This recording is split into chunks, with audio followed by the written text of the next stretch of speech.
जय गुरु जी, शुक्राना गुरु जी, अनंतम शुक्राना गुरु जी और सारी संगत को भी मेरा प्यार भरा जय गुरु जी। तो संगत जी, आज हम स्टार्ट करने जा रहे हैं पार्ट 11। आपने अब तक मुझे अपना बहुत सहयोग दिया, उसके लिए आपका बहुत बहुत आभार और आप सारी संगत का भी शुक्राना। आप मन लगाकर इस दिव्य आभा को सुन रहे हैं और गुरु जी की ब्लेसिंग जितनी भी दूर दूर शहर शहर जाए वो तो बहुत ही अच्छी बात है ना।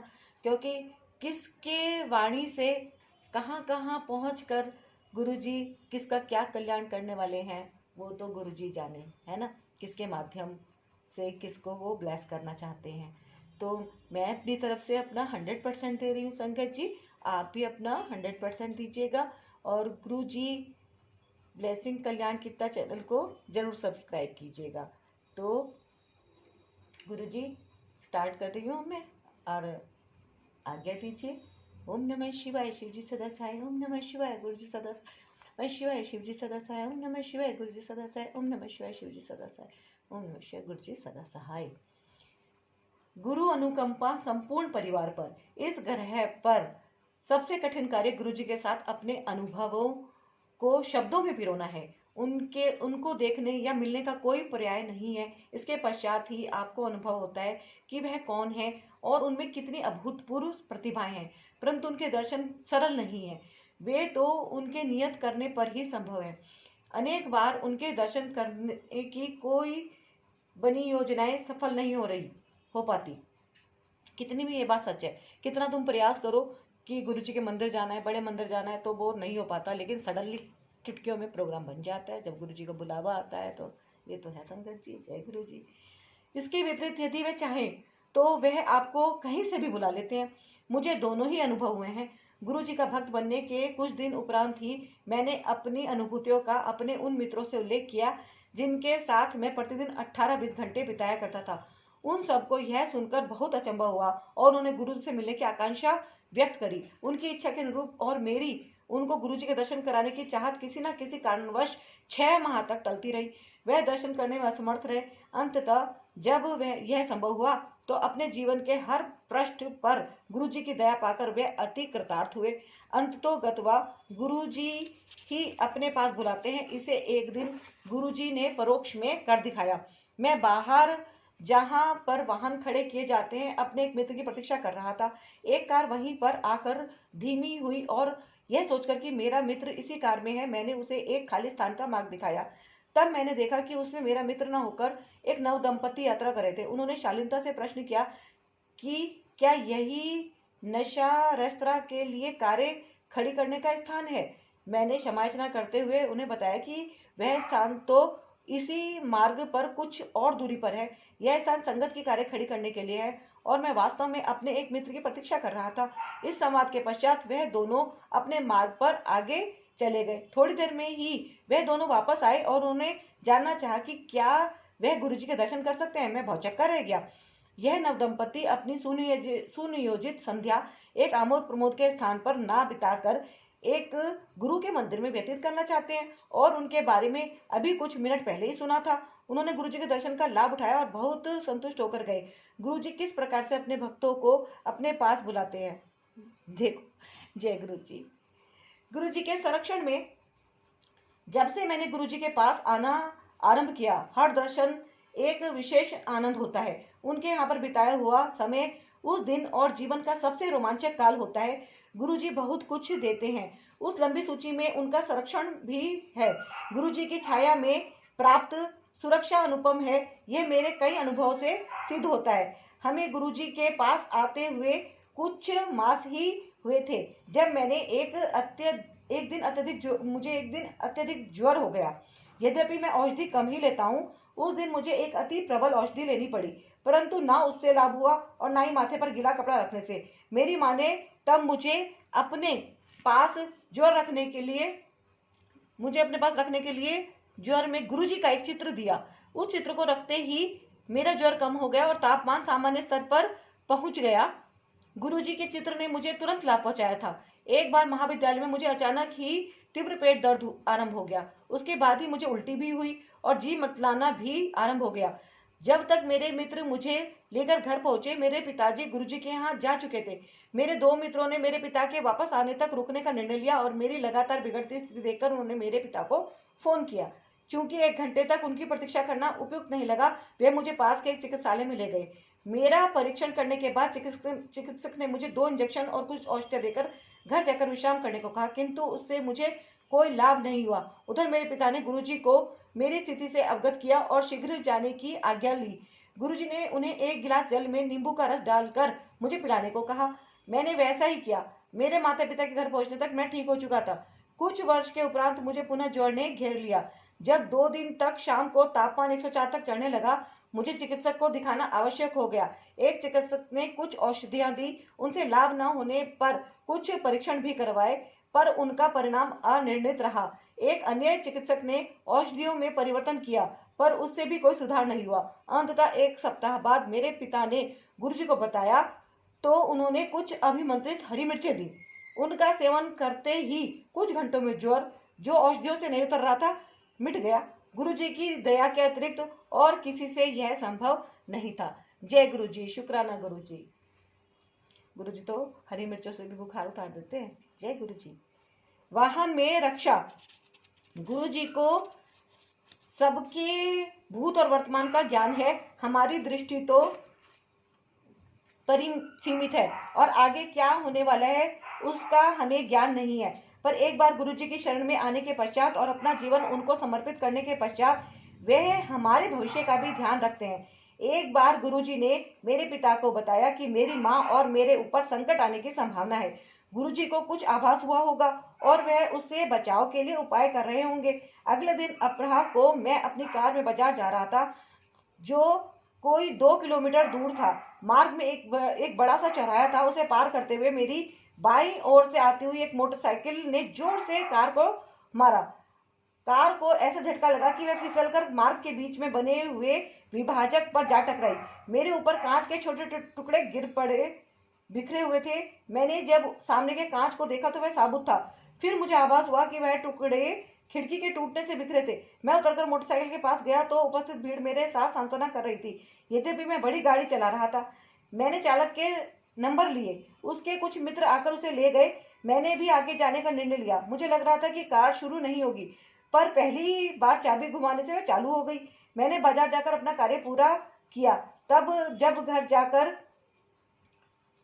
मैंने स्नान किया तो देखा कि मुझे एक खरोच तक नहीं आई थी। गुरुजी की दया से कांच के टुकड़ों से मुझे कहीं कोई चोट नहीं आई थी। उस संध्या को जब हम एक संबंधी की कार में गुरुजी के पास पहुंचे तो गुरुजी ने मेरे पिता को कहा कि वह चिंता न करें, केवल कार ही क्षतिग्रस्त हुई है और यह ध्यान देने योग्य है कि बेटे को कोई खरोंच तक नहीं लगी है।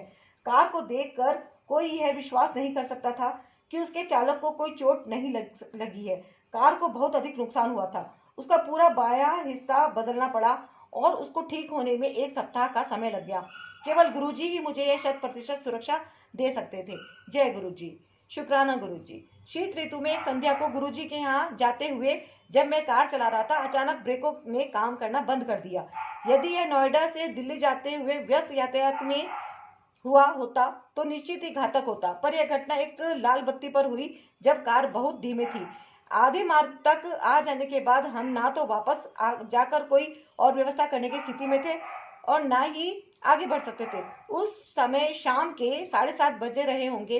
अंधेरा हो गया था और ठंडा मौसम होने के कारण किसी मैकेनिक के मिलने की आशा भी बहुत कम थी।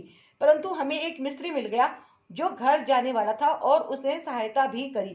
कार की बैटरी से बत्ती लगाकर वह कोई आधा घंटे तक दोष ढूंढने का विफल प्रयास करता रहा। अंत में मेरी बहन आरती ने गुरुजी से विनती करी जिससे हमें उनके दर्शन में और देर नहीं हो। ठीक उसी समय कार के दोष का पता लग गया। शीघ्र ही कार ठीक हो गई और हम गुरुजी के दर्शन की राह पर चल पड़े। जय गुरुजी। जब हमने गुरुजी के दर्शन के लिए जाना आरंभ किया था तब मैं कार चलाना सीख रहा था, पर कभी भी नोएडा की सीमा को पार नहीं किया था। अतः मेरे पिता दोनों दिशाओं में कार चलाते थे। यह नोएडा और दिल्ली के यातायात में एक दिशा में 20 किलोमीटर से अधिक का मार्ग था। उनको एक बार कार्यवश चंडीगढ़ जाना पड़ा और हमारे पास उनके वापस आने तक गुरुजी के पास जाने का कोई विकल्प नहीं था। मैं हिचक रहा था, पर माँ और बहन के प्रोत्साहन पर जब मैंने पिता से अगले दिन गुरुजी के पास कार में जाने की आज्ञा मांगी तो उन्होंने तुरंत हामी भर दी। अगले दिन जब मैं कार से माँ और बहन के साथ निकल रहा था तो हमें जहाँ बहन बैठी हुई थी अचानक गुरुजी की उपस्थिति का आभास हुआ। उस दिन जब तक मैं कार चलाता रहा गुरुजी की उपस्थिति बनी रही। लौटते हुए भी यही हुआ। जैसे कार को घर पर खड़ा किया उनकी सुगंध लुप्त हो गई। गुरुजी अपने भक्तों का इतना ध्यान रखते हैं। उनके पास जाते हुए उनकी उपस्थिति न केवल उनकी दया और स्नेह के सूचक थे, उन्होंने हमारी रक्षा भी करी और मेरा उत्साहवर्धन भी किया। जय गुरुजी। महाविद्यालय में प्रवेश। जब हमने गुरुजी के पास आना आरंभ किया मैं 10वीं कक्षा में था। मैंने 12वीं कक्षा विज्ञान विषयों के साथ करी थी। विचार यह था कि एक वर्ष में यांत्रिकी विद्यालयों की प्रवेश परीक्षा के लिए अध्ययन करूंगा। साथ ही मैंने दिल्ली विश्वविद्यालय स्नातक पाठ्यक्रम में भी प्रवेश पा लिया। उसी समय मैंने कुछ परीक्षाओं में अनुभव हेतु बिना पढ़े प्रयत्न भी किया। परिणाम इस स्तर के नहीं थे कि मुझे नोएडा या आसपास के विद्यालयों में प्रवेश मिल सके। मैं घर से दूर रहकर नहीं पढ़ना चाहता था। कुछ विद्यालयों में संपर्क स्थापित करने पर उन्होंने प्रवासी भारतीय छात्रों वाले स्थान लेने का सुझाव दिया जिनके लिए अत्यधिक व्यय होता। अतः मैंने 1 साल अध्ययन कर तैयारी करने का निश्चय किया। कुछ माह व्यतीत हो गए। चूंकि कुछ स्थान अभी भी रिक्त थे, उत्तर प्रदेश के छात्रों के लिए विशेष प्रवेश परीक्षाएं हुई, परंतु इसमें भी वही प्रवासी भारतीय छात्रों वाली कथा दोहराई जा रही थी। एक दिन गुरुजी ने मेरे पिता को बुलाया और कहा कि तुम्हारे पुत्र को प्रवेश मिल गया है, प्रसन्न रहो। मेरे पिता को इस कथन का अर्थ समझ में न आने पर भी उन्होंने गुरुजी का धन्यवाद किया और घर आ गए। अगले दिन मेरे पिता ने मेरे विद्यालय से घर लौटने पर मुझसे पूछा कि क्या मैं ग्रेटर नोएडा में एक यांत्रिकी महाविद्यालय में पढ़ना चाहूंगा। उस दिन तिथि 14 नवंबर थी और प्रवेश 10 नवंबर को बंद हो चुके थे। भाव विभोर होकर मैंने तुरंत हामी भर दी। मैं अपने पिता के साथ उस महाविद्यालय के कार्यालय में गया और समस्त कागज पत्र दिए। मुझे अगले दिन से कक्षाओं में आने के लिए कहा गया। वापस घर आते हुए मेरे पिताजी ने पूरा वृतांत सुनाया। कैसे प्रातः उनके एक मित्र ने उन्हें फोन करके तुरंत महाविद्यालय के कार्यालय में बुलाया। जब मेरे पिता वहां गए तो उनसे एक प्रपत्र भरवा कर गुजरी हुई तिथि का चेक देने को कहा गया।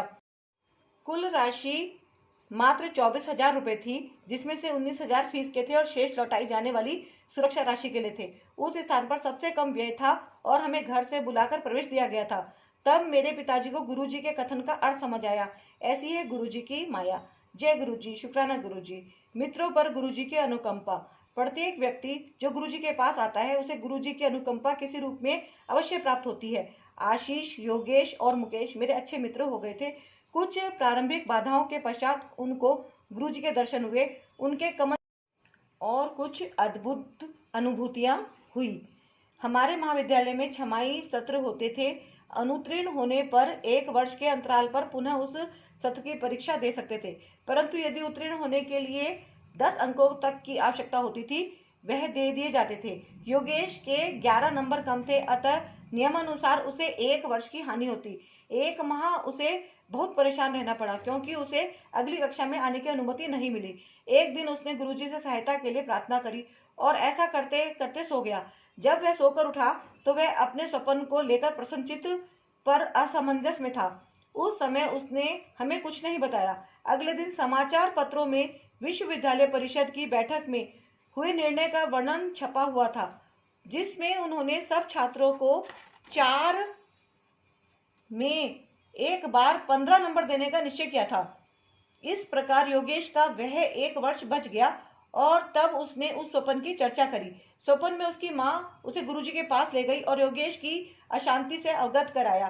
गुरुजी ने उनको चिंता मुक्त रहने को कहा।